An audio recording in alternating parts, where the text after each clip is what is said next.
তো বন্ধুরা, আমরা কিন্তু জিমেল অ্যাকাউন্ট কিংবা গুগল অ্যাকাউন্ট অথবা ইউটিউব চ্যানেল কিংবা কোনো ধরনের হোয়াটসঅ্যাপ অ্যাকাউন্ট হোক কিংবা মেসেঞ্জার হোক, ফেসবুক হোক, এসব ক্ষেত্রে কিন্তু আমাদের পাসকি ব্যবহারের সুবিধাটা চলে আসছে। তো আজকের ভিডিওতে মূলত দেখাবো যে এখন নতুন একটি আপডেট চলে আসছে ইমোর ভিতরে, যেই আপডেটে ইমো অ্যাপসের ভিতরে একটি পাসকি নামে অপশন চলে আসছে। এই পাসকি দিয়ে আপনি এখন থেকে লগ ইন করতে পারবেন এবং এটা কি কি সুবিধা সেই বিষয়ে আমি আপনাদের জানাবো আজকের এই ভিডিওতে। তো ভিডিওটি খুবই গুরুত্বপূর্ণ হতে চলেছে যারা ইমো ইউজ করেন, বাহিরে থাকেন কিংবা দেশে থাকেন। তো আর কথা না বাড়িয়ে আসুন তাহলে শুরু করা যাক সম্পূর্ণ ভিডিওটি। তো বন্ধুরা, এজন্য চলে যাবেন সর্বপ্রথমে আপনারা প্লে স্টোর অ্যাপে। প্লে স্টোর অ্যাপে আসার পরে সার্চ বারে গিয়ে লিখবেন ইমো। ইমো লিখে সার্চ করার পরে আপনি ইমো অ্যাপসটি পেয়ে যাবেন। তো ইমো অ্যাপসে ক্লিক করার পরে যদি আপনার এখানে ডান দিকে যদি আপডেট আসে তাহলে আপডেট অপশনে ক্লিক করে আপডেট করে নেবেন অ্যাপসটি, অথবা ইমো অ্যাপসটি ওপেন করে নেবেন। ওপেন করে নেওয়ার পরে এরপরে আপনি এখানে দেখতে পাবেন আপনার যে প্রোফাইলের ছবিটা ইমোতে লাগানো সেই ডিবিতে ক্লিক করবেন।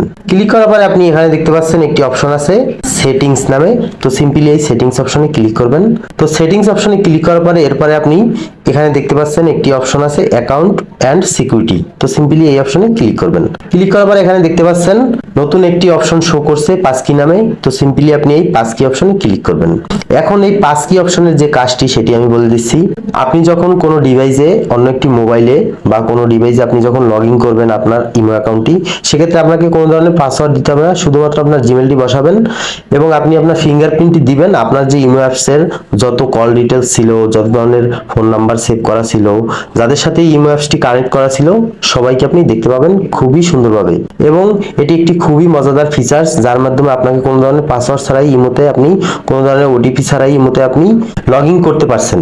তো এজন্য আমি দেখাবো কিভাবে আপনি এই পাসকিটা ইউজ করবেন এবং সম্পূর্ণ সেটআপটা করবেন। তো সেটআপ করার জন্য এরপরে আপনি এখানে ক্রিয়েট অপশন, এই ক্রিয়েট অপশনে আপনি ক্লিক করবেন। ক্রিয়েট অপশনে ক্লিক করার পর এরপরে আপনি এখানে দেখতে পাচ্ছেন একটি অপশন আছে কন্টিনিউ। তো সিম্পলি আপনি কন্টিনিউ অপশনে ক্লিক করবেন। কন্টিনিউ অপশনে ক্লিক করার পরে আপনার ফোনের যে লকটা আছে সেই লকটা এখানে দিয়ে দেবেন।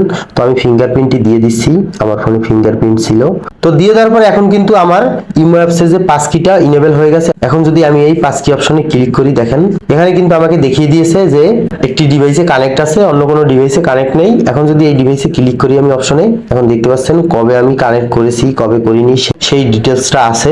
এছাড়াও আপনি যদি এই ডিভাইস থেকে পাসকি অপশনটা ডিলিট করতে চান, সেক্ষেত্রে আপনি এখানে রিমুভ পাসকি এই অপশনে ক্লিক করবেন। পাসকি অপশনটা আপনার রিমুভ হয়ে যাবে এবং ফিঙ্গারপ্রিন্ট দিলে তখন আপনার পাসওয়ার্ডে কাজ করবে না। তো এরপর আপনি ব্যাগে চলে আসবেন। ব্যাগে চলে আসার পরে আপনি এখানে দেখতে পাচ্ছেন ক্রিয়েট পাসকি নামে আবার একটি অপশন আসছে। তো এই অপশনে যদি আবারও আপনি ক্লিক করেন, ক্লিক করার পরে এরপরে আপনি যদি আপডেট করতে চান আপনার পাসকিটা, মানে আপনার ফিঙ্গারপ্রিন্টটা নিচ্ছে না, কোনো ধরনের সমস্যা হয়েছে আঙুলে, তো সেজন্য আপনি অন্য একটি আঙুল দিয়ে আপনি পাসকি করে নিতে পারেন। সেক্ষেত্রে আপনার এক্সট্রা একটা সিকিউরিটি হলো। তো এখন আমি যেটা বলতে চাচ্ছি যে এই পাসকি অপশনটা চালু করলে আপনার যে যে উপকারগুলো হবে, আপনার পাসওয়ার্ডটা ভুলে গেলে বা ইমো অ্যাকাউন্টে হারিয়ে গেলেও আপনি জিমেলের মাধ্যমে নিয়ে আসতে পারবেন এবং আপনার যে সমস্ত ডাটা আছে, ফটোস, ভিডিওস, বিভিন্ন বন্ধু বান্ধবকে আপনি শেয়ার করেছেন, তাদের কাছ থেকে যে সমস্ত ফাইলসগুলো বা ডিটেলসগুলো আপনি আপনার ইমো অ্যাপসের ভিতর রেখেছেন, সে সমস্ত হ্যাকিং এর বিষয়ে আপনার অনেকটাই হেল্প হবে, যাতে আপনার কোনো ধরনের ডাটা চুরি না হয় বা লিক না হয়। তো এই ছিল মূলত আজকের এই ইমো অ্যাপসের পাসকি নিয়ে একটি সম্পূর্ণ ভিডিও। আশা করি আপনাদের ভিডিওটি একটু হলেও উপকারে আসবে। আর ভিডিওটি যদি ভালো লেগে থাকে অবশ্যই লাইক, কমেন্ট, শেয়ার করবেন এবং যারা ফেসবুক থেকে দেখছেন অবশ্যই ফেসবুক পেজটি ফলো করে সাথে থাকবেন। আর যারা ইউটিউব থেকে দেখছেন অবশ্যই এসএল টেকনোলজি ইউটিউব চ্যানেলটি সাবস্ক্রাইব করে বেল আইকনে হিট করবেন। আজকের মতো আমি সৌরভ এখানেই বিদায় নিচ্ছি। সবাই ভালো থাকবেন, সুস্থ থাকবেন।